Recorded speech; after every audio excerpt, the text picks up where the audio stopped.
MP में भू mafia के खिलाफ एक्शन जारी है। भोपाल में एंटी माफिया अभियान के तहत प्रशासन ने करोड़ों की जमीन मुक्त कराई। यहां करीब 15 करोड़ की जमीन पर सरपंच का अवैध कब्जा था। कोलार थाने के कजली खेड़ा सरपंच ने 5 एकड़ की जमीन पर अवैध कब्जा किया था। जमीन से कब्जा हटाने के लिए प्रशासन की टीम पूरी तैयारी के साथ पहुंची थी। मौके पर पुलिस भी मौजूद रही। प्रशासन ने कार्रवाई करते हुए जमीन खाली करा दी। जमीन पर मकान, दुकान और गोदाम का भी निर्माण किया गया था।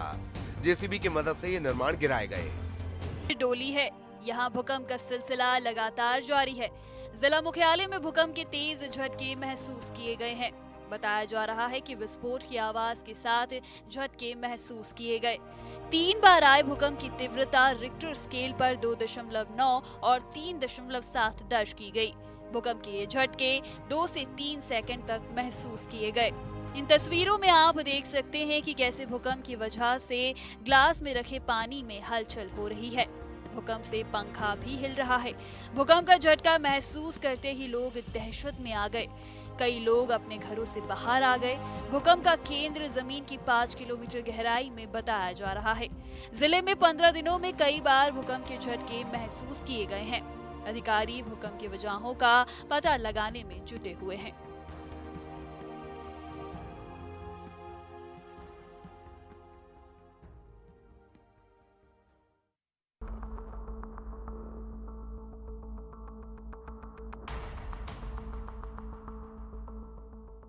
भोपाल में 20 सड़क जमकर हंगामा हुआ। ओवरटेकिंग की बात पर लो फ्लोर बस के ड्राइवर आपस में भिड़ गए। जमकर मारपीट हुई। इस घटना का वीडियो सोशल मीडिया पर वायरल हो रहा है। इन तस्वीरों में आप देख सकते हैं कैसे बस का ड्राइवर दूसरी बस के ड्राइवर से मारपीट कर रहा है। जूते चप्पल बरसाए जा रहे हैं। राहगीर खड़े होकर ये हंगामा देख रहे हैं। बाद में राहगीरों ने बीच बचाव किया। बताया जा रहा है कि सवारी बैठाने की बात पर यह विवाद हुआ था।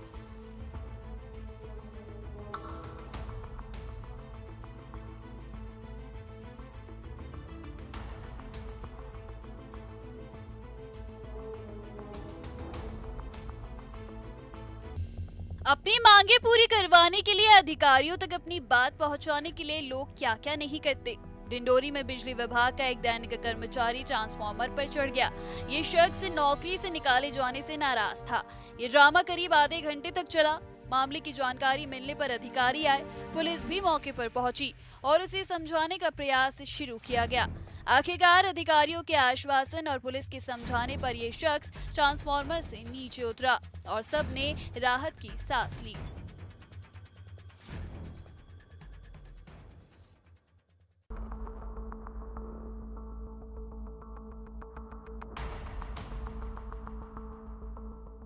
रायसेन में 2 पक्षों में जमकर लाठी डंडे चले। बताया जा रहा है कि खेत में तार की फेंसिंग लगाने की बात पर विवाद हुआ और एक पक्ष ने दूसरे पक्ष पर हमला कर दिया। एक दूसरे पर लाठी डंडे लेकर दोनों पक्षों के लोग टूट पड़े।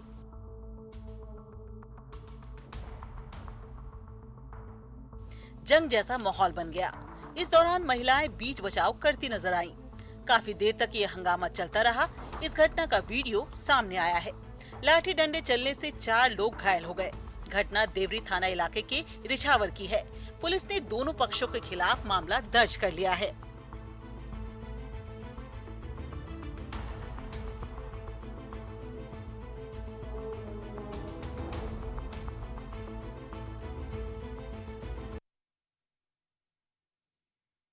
भोपाल की खराब सड़कों को देखकर बीजेपी विधायक रामेश्वर शर्मा ने नगर निगम के अधिकारियों को फटकार लगाई।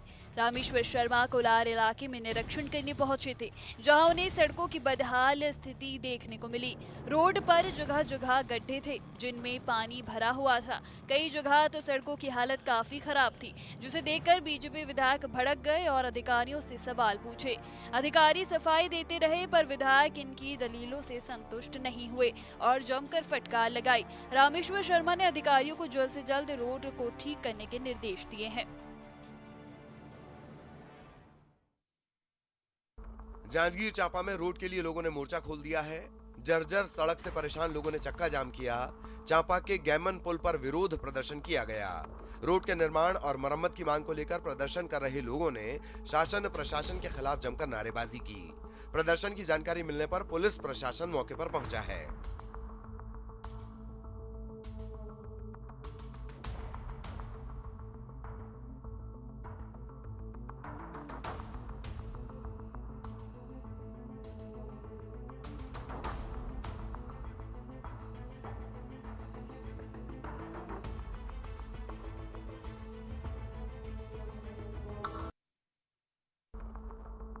सूरजपुर के प्रतापपुर वन परिक्षेत्र के बंशीपुर गांव में करीब 12 हाथियों का दल घूम रहा है, जिससे ग्रामीण दहशत में है। हाथी आसपास के गांवों में फसलों को नुकसान पहुंचा रहे हैं, लेकिन वन विभाग के कर्मचारी ग्रामीणों की मदद के लिए नहीं पहुंच रहे। इलाके में वन विभाग के कर्मचारी हड़ताल पर हैं। हाथी के हमले में युवक की मौत के बाद ग्रामीणों ने सरहरी में चक्का जाम किया था। इसके बाद सीसीएफ ने प्रतापपुर रेंजर को निलंबित कर दिया, साथ ही 2 वन कर्मियों को भी सस्पेंड कर दिया गया था। इनके निलंबन को वापस लेने की मांग को लेकर वन कर्मी संघ ने हाथी प्रभावित इलाकों में काम नहीं करने का फैसला लिया था। अब तक निलंबन वापसी नहीं हुई है। ऐसे में हाथी प्रभावित इलाकों में कर्मचारी नहीं जा रहे और इसका खामियाजा किसान भुगत रहे हैं। हाथियों और हड़ताल से किसान परेशान हैं।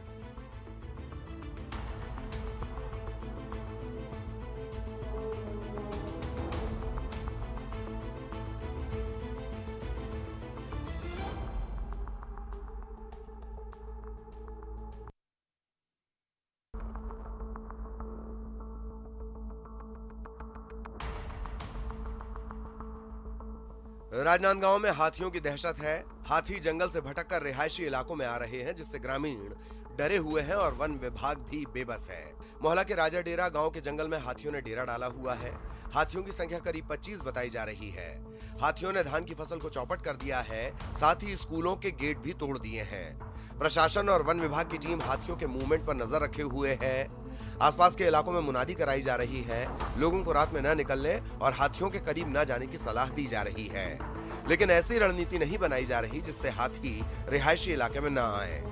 हाथियों से फसल बचाने के लिए किसान खेत के आसपास आग जला रहे हैं।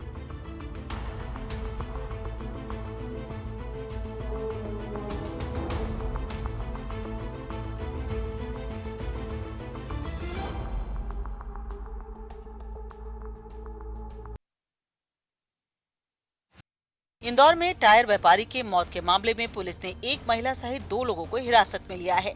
जंगल में करीब 500 फीट गहरी खाई में व्यापारी का शव मिला था। बताया जा रहा है कि व्यापारी दुकान जाने के लिए निकला था, लेकिन दुकान तक नहीं पहुंचा। फोन पर भी संपर्क नहीं हो पाया, जिसके बाद परिजनों ने पुलिस से शिकायत की थी। अवैध संबंधों के चलते व्यापारी अशोक वर्मा की हत्या की आशंका जताई जा रही है। पुलिस मामले की जाँच कर रही है।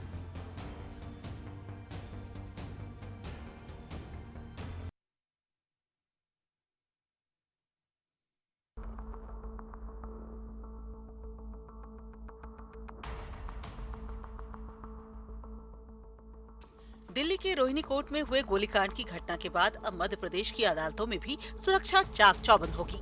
हाई कोर्ट सहित प्रदेश की सभी अदालतों में जाने के लिए न्यायिक अधिकारियों, अधिवक्ताओं और कर्मचारियों के लिए रेडियो फ्रीक्वेंसी आइडेंटिटी कार्ड जरूरी होगा।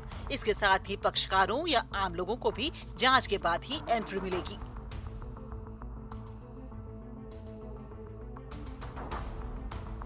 परिषद से मान्यता प्राप्त बार एसोसिएशन की ओर से वाहनों के लिए कार्ड जारी किए जाएंगे। ये फैसला मध्य प्रदेश हाई कोर्ट के चीफ जस्टिस की अध्यक्षता में गठित समिति के सुझाव के बाद लिया गया है।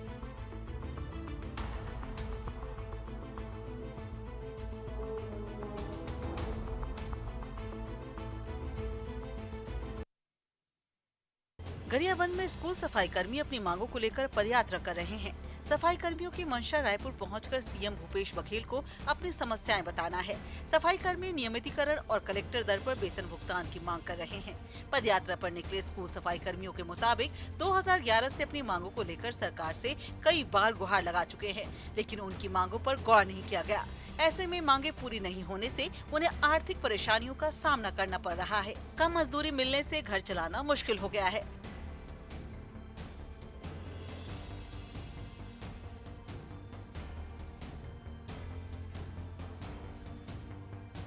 सफाई कर्मियों का कहना है कि कांग्रेस ने अपने चुनावी घोषणा पत्र में उनकी मांगे पूरी करने का वादा किया था, जिसे अब सरकार बनने के बाद पूरा नहीं किया जा रहा है।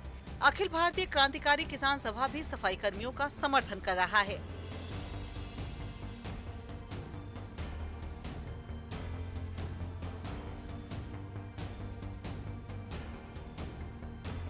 के स्कूलों का हाल बेहाल है। स्कूल के भवन जर्जर हैं और छात्र शिक्षा के लिए इन्हीं स्कूलों में जाने को मजबूर हैं।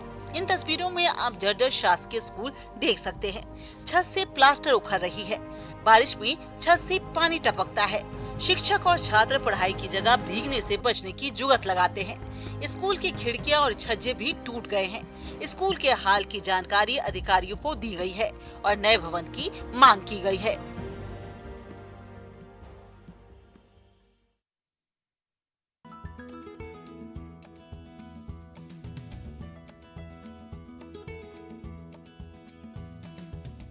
जिस तरह आयरन मैन फिल्म में हीरो टोनी स्टार्क ने कबाड़ से ही आयरन मैन सूट बना दिया था, वैसा ही कारनामा मणिपुर के इम्फाल में प्रेम नाम के शख्स ने किया है। प्रेम ने खराब मेटल, कार्डबोर्ड और इलेक्ट्रॉनिक वेस्ट का इस्तेमाल कर आयरन मैन का सूट बनाया है, जो रिमोट कंट्रोल से चलता है। दरअसल उद्योगपति आनंद महिंद्रा ने करीब 2 हफ्ते पहले प्रेम का वीडियो सोशल मीडिया पर शेयर किया था और कहा था कि उन्हें खुशी होगी कि वो इस युवा की मदद करें, उनके भाई बहनों को पढ़ाने के लिए सहयोग दें। आनंद महिंद्रा के इस पोस्ट के बाद प्रेम की तलाश शुरू हुई और आखिरकार उसका ठिकाना मिल ही गया। इम्फाल के रहने वाले प्रेम का कहना है कि वो आयरन मैन फिल्म से प्रेरित हुए थे और उसी की तरह का सूट बनाना चाह रहे थे, लेकिन पैसे की कमी होने की वजह से उन्होंने कबाड़ के जुगाड़ से ही ये स्पेशल सूट बना लिया। खास बात यह है कि iron man suit remote control से संचालित होता है। I've been doing this all since from I'm very childhood, and I'm very interested in watching movies and want to create my own. I make different kinds of helmets and some robots and some exoskeleton suit and robot suit. Jammu Kashmir में विकास कार्यों की प्रगति जानने और जन उम्मीदों को नई दिशा देने के लिए केंद्र सरकार के जन संपर्क कार्यक्रम के तहत केंद्रीय मंत्रियों का दौरा जारी है। रविवार को केंद्रीय कपड़ा राज्य मंत्री दर्शना वी जरदोश ने श्रीनगर और अनंतनाग सिल्क उद्योग से जुड़े लोगों से मुलाकात की और कहा कि जम्मू कश्मीर में कपड़ा उद्योग के मामले में अपार संभावनाएं हैं। दरअसल यहां जीआई टैग वाले विश्व प्रसिद्ध रेशम का उत्पादन किया जा रहा है। उन्होंने ये भी कहा कि कश्मीर के उत्पादकों को दुनिया भर में जाना जाता है और उन्हें उचित प्रचार और प्रसार की आवश्यकता है। कपड़ा राज्य मंत्री के इस दौरे से यहाँ के सिल्क उद्योग से जुड़े लोग भी बेहद खुश हैं। हालांकि उनका कहना है कि सरकार की मदद के बिना उनका आगे बढ़ पाना मुश्किल है।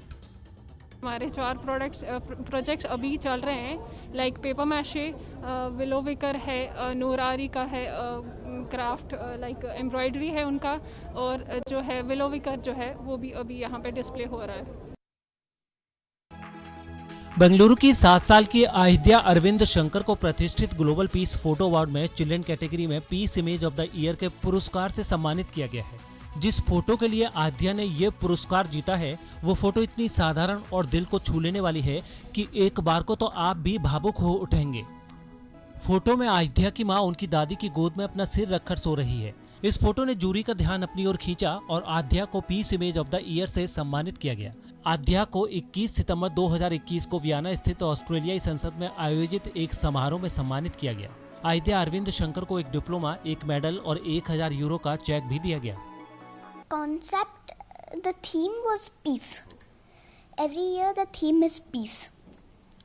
So we have to show in the photograph or the story of photographs what we think is peace.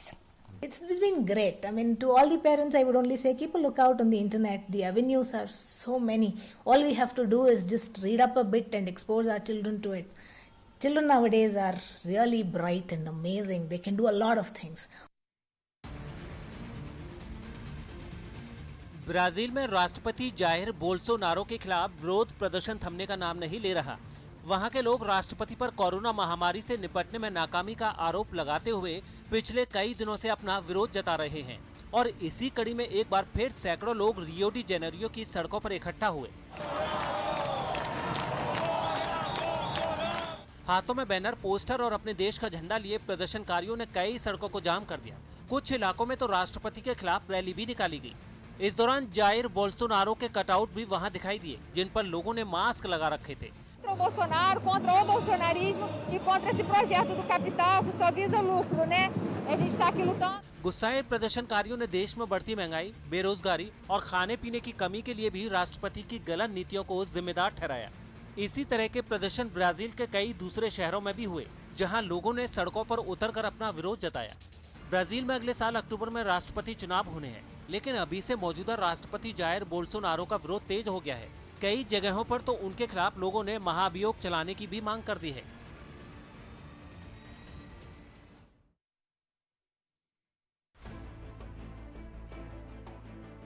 America में हजारों महिलाओं ने गर्भपात का कानूनी हक पाने के लिए संग्राम छेड़ दिया। अमेरिका में वैसे तो महिलाओं को गर्भपात का अधिकार मिला है, लेकिन अब टेक्सास समेत कुछ राज्यों ने इसमें बदलाव किए हैं, जिसके खिलाफ अमेरिका के सभी 50 राज्यों में महिलाएं सड़कों पर उतर आईं। राजधानी वॉशिंगटन डीसी में भी महिलाओं ने एक बड़ा प्रदर्शन किया। वहां सैकड़ों महिलाओं ने सुप्रीम कोर्ट तक मार्च निकाला और कानून में बदलाव के खिलाफ जमकर नारेबाजी की। वहां से सामने आई तस्वीरों में बड़ी तादाद में महिलाएं हाथों में पोस्टर और तख्तियां लेकर आगे बढ़ती नजर आईं। इस मार्च में बड़ी तादाद में पुरुषों ने भी हिस्सा लिया, जिन्होंने कानून को लेकर महिलाओं के रवैये का समर्थन किया। न्यूयॉर्क की गवर्नर खुद इस रैली में पहुंची और महिलाओं से ये लड़ाई जारी रखने की अपील की।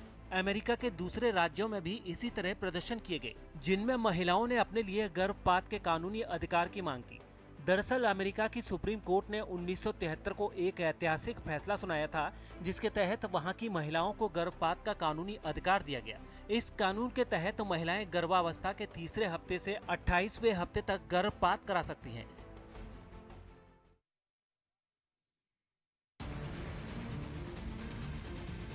मेक्सिको में 53 साल पहले हुए नरसंहार की याद में निकाला गया मार्च हिंसक प्रदर्शन में बदल गया। वहां 1968 में तलातलोको स्क्वायर पर सेना की कार्रवाई में बड़ी तादाद में छात्र और प्रदर्शनकारी मारे गए थे, जिसके 53 साल पूरे होने पर राजधानी मेक्सिको सिटी में हजारों लोग सड़कों पर उतरे और मार्च निकाला। लेकिन देखते ही देखते ये प्रदर्शन हिंसक झड़प में बदल गया। प्रदर्शन में शामिल कुछ लोगों ने हंगामा शुरू कर दिया। वहाँ तैनात पुलिस वालों पर भी हमले हुए। सामने आई तस्वीरों में कुछ लोग पुलिस से धक्का मुक्की करते नजर आए, जिसके बाद पुलिस वालों ने भी भीड़ को तितर बितर करने के लिए आंसू गैस के गोले दागे। इससे पहले नरसंहार में मारे गए लोगों की याद में मार्च भी निकाला गया, जिसमें छात्रों के साथ बड़ी तादाद में आम लोग भी शामिल हुए।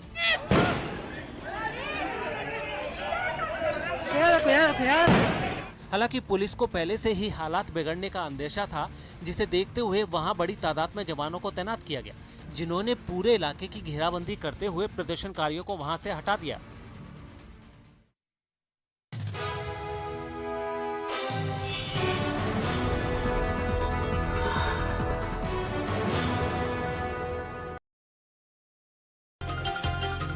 पूर्व विधायक सुलोचना